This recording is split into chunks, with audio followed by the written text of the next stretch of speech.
தேவனுக்கும் கர்த்தராகிய இயேசு கிறிஸ்துவிற்கும் ஊழியக்காரனாகிய யாக்கோபு உலகமெங்கும் சிதறுண்டு வாழும் 12 கோத்திரங்களுக்கும் வாழ்த்துதல் சொல்லி எழுதுகிறதாவது: என் சகோதரர்களே, நீங்கள் பலவிதமான சோதனைகளில் சிக்கிக்கொள்ளும்போது உங்களுடைய விசுவாசத்தின் பரீட்சையானது சகிப்புத்தன்மையை உண்டாக்கும் என்று அறிந்து அதை மிகுந்த சந்தோஷமாக எண்ணுங்கள். நீங்கள் ஒன்றிலும் குறைவுள்ளவர்களாக இல்லாமல் தேறிளவர்களாகவும் நிறைவுள்ளவர்களாகவும் இருப்பதற்காக சகிப்புத்தன்மையானது தனது செயலை செய்து முடிக்கட்டும். உங்களில் ஒருவன் ஞானத்தில் குறைவுள்ளவனாக இருந்தால் எல்லோருக்கும் பரிபூரணமாக கொடுக்கிறவரும் ஒருவரையும் கடிந்து கொள்ளாதவருமாகிய தேவனிடத்தில் கேட்கட்டும், அப்பொழுது அவனுக்கு கொடுக்கப்படும். ஆனாலும் அவன் கொஞ்சம் கூட சந்தேகப்படாமல் விசுவாசத்தோடு கேட்க வேண்டும். சந்தேகப்படுகிறவன் காற்றினால் அடிபட்டு அலைகிற கடலில் அலைக்கு ஒப்பாக இருக்கிறான். அப்படிப்பட்ட மனிதன் தான் கர்த்தரிடத்தில் எதையாவது பெறலாம் என்று நினைக்காமல் இருப்பானாக. ஏனென்றால் இருமனமுள்ளவன் தன் வழிகளிலெல்லாம் நிலையற்றவனாக இருக்கிறான். ஏழ்மையான சகோதரன்தான் உயர்த்தப்பட்டதை குறித்து மேன்மை பாராட்டட்டும். ஐசுவரியவான் தான் தாழ்த்தப்பட்டதை குறித்து மேன்மை பாராட்டட்டும். ஏனென்றால் அவன் புல்லின் பூவைப் போல ஒளிந்து போவான். சூரியன் கடும் பெயருடன் உதித்து புல்லை உலர்த்தும்போது அதின் பூ உதிர்ந்து அதின் அழகான வடிவம் அழிந்து போகும். ஐசுவரியவானும் அப்படியே தன் வழிகளில் அழிந்து போவான். சோதனையை சரிக்கிற மனிதன் பாக்கியவான், அவன் உத்தமன் என்று தெரிந்த பின்பு கர்த்தர் தம்மை நேசிக்கிறவர்களுக்கு வாக்குத்தத்தம் செய்யப்பட்ட ஜீவகிரீடத்தை பெறுவான். சோதிக்கப்படுகிற எவனும் நான் தேவனால் சோதிக்கப்படுகிறேன் என்று சொல்லாமல் இருப்பானாக. தேவன் தீமைகளினால் சோதிக்கப்படுகிறவர் இல்லை, ஒருவனையும் அவர் சோதிக்கிறவரும் இல்லை. அவனவன் தந்தன் சொந்த ஆசையினாலே இழுக்கப்பட்டு சிக்குண்டு சோதிக்கப்படுகிறான். பின்பு ஆசையானது கற்பந்தரித்து பாவத்தை பெற்றெடுக்கும். பாவம் பூரணமாகும்போது மரணத்தை பெற்றெடுக்கும். என் பிரியமான சகோதரர்களே, ஏமாந்து போக வேண்டாம். நன்மையான எந்த ஈவும் பூரணமான எந்த வரமும் பரலோகத்திலிருந்து உண்டாகி ஒளிகளின் பிதாவினிடத்திலிருந்து இறங்கி வருகிறது. அவரிடத்தில் எந்தவொரு மாறுதலும் எந்தவொரு வேற்றுமையின் நிழலும் இல்லை. அவர் விருப்பம் கொண்டு தம்முடைய படைப்புகளில் நாம் முதற்கனிகளாவதற்கு நம்மை சத்திய வசனத்தினாலே பெற்றெடுத்தார். ஆகவே என் பிரியமான சகோதரர்களே, அனைவரும் கேட்கிறதற்கு விரைவாகவும் பேசுகிறதற்கு பொறுமையாகவும் கோபித்துக் கொள்கிறதற்கு தாமதமாகவும் இருக்க வேண்டும். மனிதனுடைய கோபம் தேவனுடைய நீதியை நடப்பிக்க மாட்டாதே. ஆகவே நீங்கள் எல்லாவித பாவமான அசுத்தங்களையும் கொடிய தீய குணத்தையும் அதற்றிவிட்டு உங்களுடைய உள்ளத்தில் நாட்டப்பட்டதாகவும் உங்களுடைய ஆத்துமாக்களை இரட்சிக்க வல்லமை உள்ளதாகவும் இருக்கிற திருவசனத்தை சாந்தமாக ஏற்றுக்கொள்ளுங்கள். அல்லாமலும் நீங்கள் உங்களை ஏமாற்றாதபடிக்கு திருவசனத்தை கேட்கிறவர்களாக மாத்திரமல்ல, அதன்படி செய்கிறவர்களாகவும் இருங்கள். ஏனென்றால் ஒருவன் திருவசனத்தை கேட்டும் அதின்படி செய்யாதவனானால் கண்ணாடியிலே தன் முகத்தை பார்க்கிற மனிதனுக்கு ஒப்பாக இருப்பான். அவன் தன்னைத்தானே பார்த்து அந்த இடத்தை விட்டு போலவுடனே தன் சாயல் என்னவென்பதை மறந்து விடுவான். ஆனால் சுதந்திரம் கொடுக்கிற பூர்ணத்தமானத்தை உற்று பார்த்து அதிலே நிலைத்திருக்கிறவன் கேட்கிறதை மறக்கிறவனாக இல்லாமல் அதை செய்கிறவனாக இருப்பதினால் அவன் பாக்கியவானாக இருப்பான். உங்களில் ஒருவன் தன் நாக்கை அடக்காமல் தன் இருதயத்தை ஏமாற்றி தன்னை தேவபக்தி உள்ளவன் என்று நினைத்தால் அவனுடைய தேவபக்தி வீணாயிருக்கும்.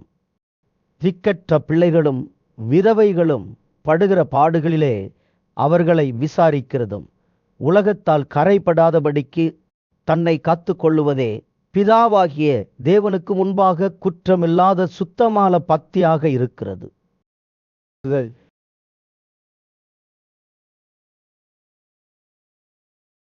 என் சகோதரர்களே, மகிமையுள்ள நம்முடைய கர்த்தராகிய இயேசு கிறிஸ்துவை விசுவாசிக்கிற நீங்கள் ஒரு சிலரை பட்சபாதத்துடன் நடத்தாதிருங்கள். ஏனென்றால் பொன்மோதிரமும் அழகான ஆடையும் அணிந்திருக்கிற ஒரு மனிதனும் கந்தையான ஆடை அணிந்திருக்கிற ஒரு ஏழ்மையானவனும் உங்களுடைய ஆலயத்திற்கு வரும்போது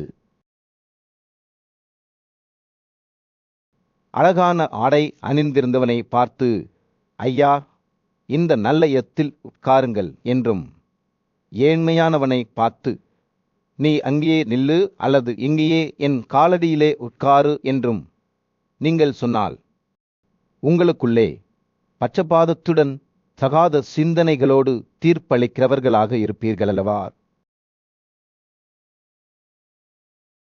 என் பிரியமான சகோதரர்களே, கேளுங்கள். தேவன் இந்த உலகத்தின் ஏழ்மையானவர்களை விசுவாசத்தில் ஐசுவரியவான்களாகவும் தம்மிடத்தில் அன்பு செலுத்துகிறவர்களுக்கு தாம் வாக்குத்தத்தம் செய்த ராஜ்யத்தை சுதந்திரிக்கிறவர்களாகவும் தெரிந்து கொள்ளவில்லையா? நீங்களோ ஏழைகளை அவமதிக்கிறீர்கள். செல்வந்தர்களல்லவோ உங்களை ஒடுக்குகிறார்கள். அவர்களல்லவோ உங்களை நீதிமன்றத்திற்கு இழுக்கிறார்கள். உங்களுக்கு கொடுக்கப்பட்ட நல்ல நாமத்தை அவர்களல்லவோ நிந்திக்கிறார்கள். உன்னிடத்தில் நீ அன்பு செலுத்துகிறது போல மற்றவரிடத்திலும் அன்பு செலுத்துவாயாக என்று வேதவாக்கியம் சொல்லுகிற ராஜரீக பிரமாணத்தை நீங்கள் நிறைவேற்றினால் நன்மை செய்வீர்கள்.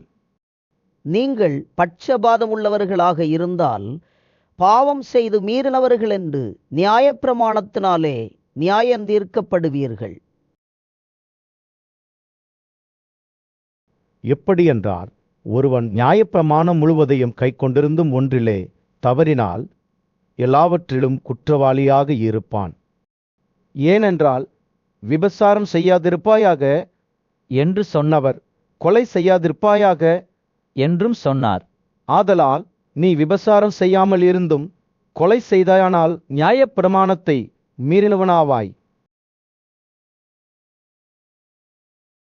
சுதந்திர பிரமாணத்தினால் நியாய தீர்ப்பு அடையப் போகிறவர்களாக அதற்கேற்றபடி பேசி அதற்கேற்றபடி செய்யுங்கள். ஏனென்றால் இரக்கம் செய்யாதவனுக்கு இரக்கமில்லாத நியாயத்தீர்ப்பு கிடைக்கும். நியாயத்தீர்ப்புக்கு முன்பாக இரக்கம் மேன்மை பாராட்டும். என் சகோதரர்களே, ஒருவன் தனக்கு விசுவாசம் உண்டென்று சொல்லியும் செயல்கள் இல்லாதவனாக இருந்தால் அவனுக்கு பயன் என்ன? அந்த விசுவாசம் அவனை ரட்சிக்குமா? ஒரு சகோதரனாவது சகோதரியாவது ஆடை இல்லாமலும் அனுதின ஆகாரம் இல்லாமலும் இருக்கும்போது உங்களில் ஒருவன் அவர்களை பார்த்து, நீங்கள் சமாதானத்தோடு போங்கள், குளிர்காய்ந்து பசியாற்றிக் கொள்ளுங்கள் என்று சொல்லியும் சரீரத்திற்கு வேண்டியவைகளை அவர்களுக்கு கொடுக்கவிட்டால் பயன் என்ன? அப்படியே விசுவாசமும் செயல்கள் இல்லாதிருந்தால் அது தன்னிலேதானே உயிரில்லாததாக இருக்கும். ஒருவன் உனக்கு விசுவாசம் உண்டு, எனக்கு செயல்களும் உண்டு, செயல்கள் இல்லாமல் உன் விசுவாசத்தை எனக்கு காண்பி, நான் என் விசுவாசத்தை என் செயல்களினாலே உனக்கு காண்பிப்பேன் என்பானே. தேவன் ஒருவர் உண்டென்று விசுவாசிக்கிறாய். அப்படி செய்கிறது நல்லதுதான். பிசாசுகளும் விசுவாசித்து நடுநின்றன. வீணான மனிதனை செயல்கள் இல்லாத விசுவாசம் உயிரில்லாதது என்று நீ அறிய வேண்டுமா? நம்முடைய தகப்பனாகிய ஆபிரகாம் தன் மகன் ஈசாக்கை பலிபீடத்தின் மேல் வைக்கும்போது செயல்களினாலே அல்லவோ நீதிமானாக்கப்பட்டான். விசுவாசம் அவனுடைய செயல்களோடு கூட முயற்சி செய்து செயல்களினாலே விசுவாசம் பூரணப்பட்டதென்று பார்க்கிறாயே. அப்படியே ஆபிரகாம் தேவனை விசுவாசித்தான், அது அவனுக்கு நீதியாக எண்ணப்பட்டது என்கிற வேத வாக்கியம் நிறைவேறியது, அவன் தேவனுடைய நண்பன் எனப்பட்டான். ஆதலால் மனிதன் விசுவாசத்தினால் மாத்திரமல்ல செயல்களினாலேயும் நீதிமானாக்கப்படுகிறான் என்று நீங்கள் பார்க்கிறீர்களே. அந்தப்படி ராகாப் என்னும் வேசியும் தூதர்களை ஏற்றுக்கொண்டு வேறு வழியாக அனுப்பிவிட்ட போது செயல்களினாலே அல்லவோ நீதியுள்ளவளாக்கப்பட்டாள். அப்படியே ஆவியில்லாத சரீரம் உயிரில்லாததாக இருக்கிறது போல செயல்களில்லாத விசுவாசமும் உயிரில்லாததாக இருக்கிறது.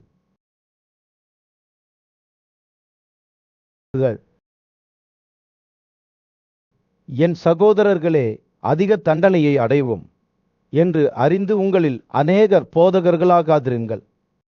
நாம் எல்லோரும் அநேக காரியங்களில் தவறுகிறோம்.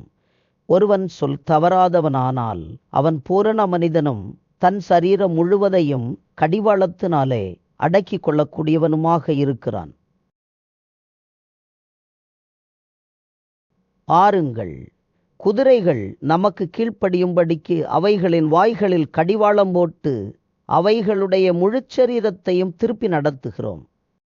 கப்பல்களையும் பாருங்கள், அவைகள் மகா பெரியவைகளாக இருந்தாலும் கடுங்காற்றுகளால் அடிபட்டாலும் அவைகளை நடத்துகிறவன் போகும்படி யோசிக்கும் இடம் எதுவோ அந்த இடத்துக்கு நேராக மிகவும் சிறிதான சுக்கானாலே திருப்புகிறான். அப்படியே நாக்கானதும் சிறிய உறுப்பாக இருந்தும் பெருமையானவைகளை பேசும் பாருங்கள். சிறிய நெருப்பு எவ்வளவு பெரிய காட்டை கொளுத்தி விடுகிறது. நாக்கும் நெருப்புத்தான், அது அநீதி நிறைந்த உலகம் கொண்டது. நம்முடைய உறுப்புகளில் நாக்கானது முழு சரீரத்தையும் கரைப்படுத்தி வாழ்க்கை சக்கரத்தை கொளுத்தி விடுகிறதாகவும் நரக அக்கினியினால் கொளுத்தப்படுகிறதாகவும் இருக்கிறது. எல்லாவிதமான மிருகங்கள், பறவைகள், ஊரும் தானிகள், நீரில் வாழும் உயிரினங்கள் ஆகிய இவைகள் மனிதர்களால் அடக்கப்பட்டதும் உண்டு. நாக்கை அடக்க ஒரு மனிதனாலும் முடியாது. அது அடங்காத பொல்லாங்கு உள்ளதும் மரணத்திற்கு ஏதுவான விஷம் நிறைந்ததுமாக இருக்கிறது. அதனாலே நாம் பிதாவாகிய தேவனை துதிக்கிறோம். தேவனுடைய சாயலின்படி உண்டாக்கப்பட்ட மனிதர்களை அதனாலேயே சபிக்கிறோம். துதித்தலும் சபித்தலும் ஒரே வாயிலிருந்து புறப்படுகிறது. என் சகோதரர்களே, இப்படி இருக்கக்கூடாது. ஒரே ஊற்று கண்ணிலிருந்து தித்திப்பும் கசப்புமான தண்ணீர் சுரக்குமா?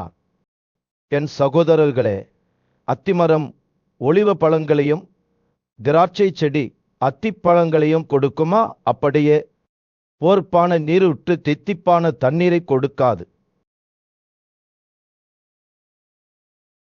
உங்களில் ஞானியும் விவேகியுமாக இருக்கிறவன் எவனோ அவன் ஞானத்திற்குரிய சாந்தத்தோடு தன் செயல்களை நல்ல நடக்கையினாலே காண்பிக்க வேண்டும். உங்களுடைய இருதயத்திலே அசப்பான வைராக்கியத்தையும் விரோதத்தையும் வைத்தீர்களானால் நீங்கள் பெருமை பாராட்ட வேண்டாம். சத்தியத்திற்கு விரோதமாக பொய் சொல்லாமல் இருங்கள். இப்படிப்பட்ட ஞானம் பரத்திலிருந்து இறங்கி வருகிற ஞானமாக இல்லாமல் உலக சம்பந்தமானதும் ஜென்ம சுபாவத்திற்குரியதாகவும் பேய்த்தலத்திற்குரியதுமாகவும் இருக்கிறது.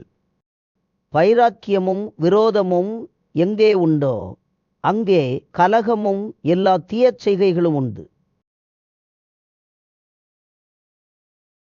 பரத்திலிருந்து வருகிற ஞானமோ முதலாவது சுத்தமுள்ளதாகவும் பின்பு சமாதானமும் சாந்தமும் அன்புமிக்கதாகவும் இரக்கத்தாலும் நற்கனிகளாலும் நிறைந்ததாகவும் பட்சபாதமில்லாததாகவும் மாயமில்லாததாகவும் இருக்கிறது.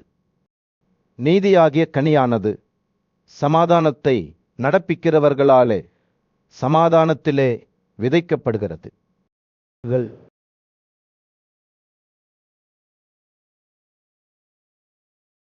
உங்களுக்குள்ளே வாக்குவாதங்களும் சண்டைகளும் எதினாலே வருகிறது? உங்களுடைய அவயவங்களிலே போர் செய்கிற ஆசைகளினால் அல்லவா? நீங்கள் ஆசைப்பட்டும் உங்களுக்கு கிடைக்கவில்லை. நீங்கள் கொலை செய்தும் பொறாமை உள்ளவர்களாக இருந்தும் அடையக்கூடாமல் போகிறீர்கள். நீங்கள் சண்டையும் யுத்தமும் செய்தும் நீங்கள் விண்ணப்பம் செய்யாமல் இருக்கிறதுனாலே உங்களுக்கு கிடைப்பதில்லை. நீங்கள் விண்ணப்பம் செய்தும் உங்களுடைய ஆசைகளை நிறைவேற்றும்படி செலவழிக்க வேண்டும் என்று தவறான நோக்கத்தோடு விண்ணப்பம் செய்கிறதினால் பெற்றுக்கொள்ளாமல் இருக்கிறீர்கள். விபசாரக்காரர்களே, விதசாரிகளே, உலக நட்பு தேவனுக்கு விரோதமான பகை என்று உங்களுக்கு தெரியாதா? ஆகவே உலகத்திற்கு நண்பனாக இருக்க விரும்புகிறவன் தேவனுக்கு பகைஞனாகிறான். நம்மில் வாசமாக இருக்கிற ஆவியானவர் நம்மிடத்தில் வைராக்கிய வாஞ்சையாக இருக்கிறார் என்று வேத வாக்கியம் வீணாக சொல்லுகிறதென்று நினைக்கிறீர்களா? அவர் அதிகமான கிருபையை அளிக்கிறாரே, ஆதலால் தேவன் பெருமை உள்ளவர்களுக்கு எதிர்த்து நிற்கிறார், தாழ்மை உள்ளவர்களுக்கோ கிருபை அளிக்கிறார் என்று சொல்லியிருக்கிறது. ஆகவே தேவனுக்கு கீழ்ப்படிந்திருங்கள், பிசாசுக்கு எதிர்த்து நில்லுங்கள், அப்பொழுது அவன் உங்களை விட்டு ஓடிப்போவான். தேவனிடத்தில் சேருங்கள், அப்பொழுது அவர் உங்களிடம் சேருவார். பாவிகளே, உங்களுடைய கைகளை சுத்திகரியுங்கள்.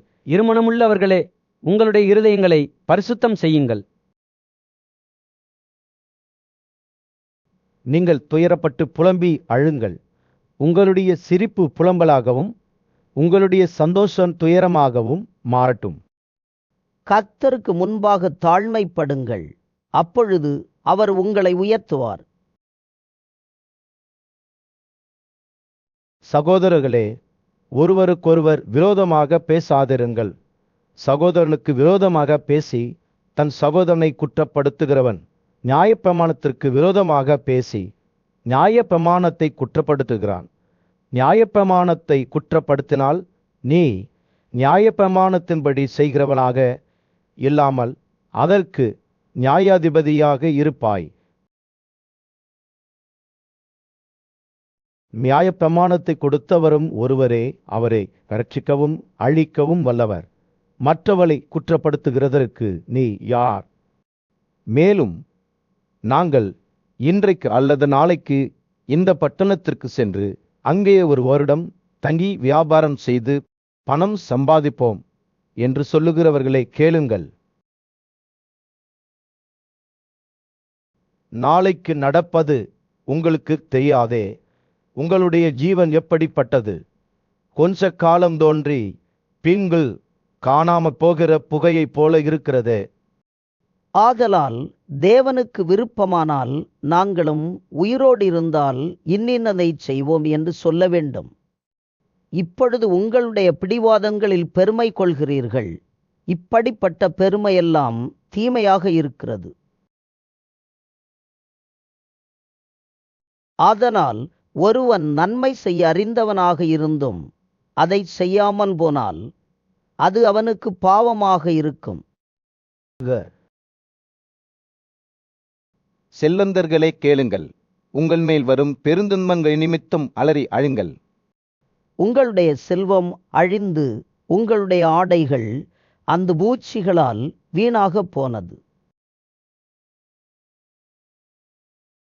உங்களுடைய பொன்னும் வெள்ளியும் துருப்பிடித்தது.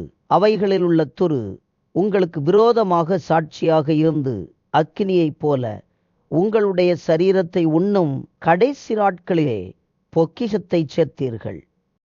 இதோ உங்களுடைய வயல்களை அறுவடை செய்த வேலைக்காரர்களுடைய கூலியை நீங்கள் அநியாயமாக பிடித்து வைத்ததினால் அது கூக்குரலிடுகிறது. அறுவடை செய்தவர்களுடைய கூக்குரல் சேனைகளுடைய கர்த்தரின் செவிகளை சென்றடைந்தது. பூமியிலே நீங்கள் சொகுசாக வாழ்ந்து சுகபோகத்தில் உழன்றீர்கள். கொளுத்தவைகளை அடிக்குமாறில் நடக்கிறது போல உங்களுடைய இருதயங்களை போஷித்தீர்கள். நீதிமானை நீங்கள் தண்டனைக்குள்ளாக தீர்த்து கொலை செய்தீர்கள். அவன் உங்களிடம் எதிர்த்து நிற்கவில்லை. இப்படி இருக்க சகோதரர்களே, கர்த்தருடைய வருகை வரை நீடிய பொறுமையாக இருங்கள்.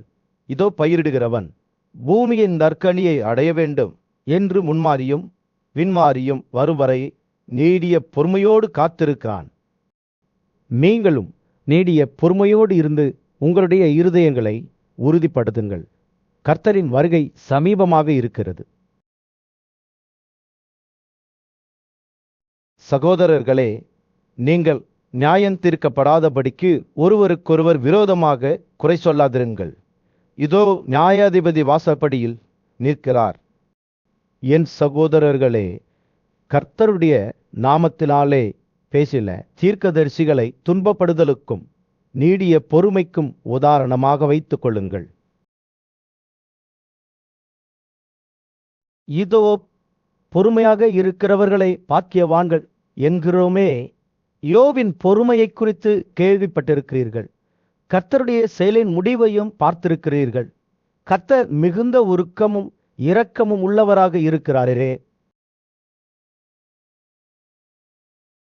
குறிப்பாக என் சகோதரர்களே, வானத்தின் பேரிலாவது பூமியின் பேரிலாவது வேறு எதன் மீதும் சத்தியம் செய்யாமல் இருங்கள். நீங்கள் தண்டனைக்குள்ளாக தீர்க்கப்படாதபடிக்கு உள்ளதை உள்ளதென்றும் இல்லாததை இல்லை என்றும் சொல்லுங்கள். உங்களில் ஒருவன் துன்பப்பட்டால் ஜெபம் செய்ய வேண்டும். ஒருவன் மகிழ்ச்சியாக இருந்தால் சங்கீதம் பாட வேண்டும். உங்களில் ஒருவன் வியாதிப்பட்டால் அவன் சபையின் மூப்பர்களை வரவழைக்க வேண்டும். அவர்கள் கர்த்தருடைய நாமத்தினாலே அவனுக்கு எல்லை பூசி அவனுக்காக ஜெபம் செய்ய வேண்டும். அப்பொழுது விசுவாசமுள்ள ஜெபம் நோயாளியை குணமாக்கும். கர்த்தர் அவனை எழுப்புவார். அவன் பாவம் செய்திருந்தால் அது அவனுக்கு மன்னிக்கப்படும். நீங்கள் குணமடையும்படிக்கு உங்களுடைய குற்றங்களை ஒருவருக்கொருவர் அறிக்கையிட்டு ஒருவருக்காக ஒருவர் ஜெபம் செய்யுங்கள். நீதிமான் செய்யும் ஊக்கமான வேண்டுதல் மிகவும் பலனுள்ளதாக இருக்கிறது. எலியா என்பவன் நம்மைப் போல பாடுள்ள மனிதனாக இருந்தும் மழை பெய்யாதபடிக்கு கருத்தாக ஜெபம் செய்தான். அப்பொழுது 3 வருடங்களும் 6 மாதங்களும் பூமியின் மேல் மழை பெய்யவில்லை.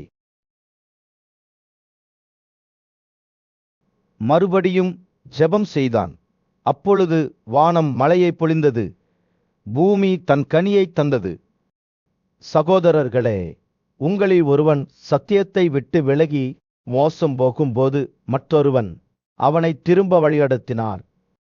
தவறான வழியிலிருந்து பாவியை திருப்புகிறவன் ஒரு ஆத்துமாவை மரணத்திலிருந்து ரட்சித்து அநேக பாவங்களை மூடுவான் என்று அறிந்து கொள்ளட்டும்.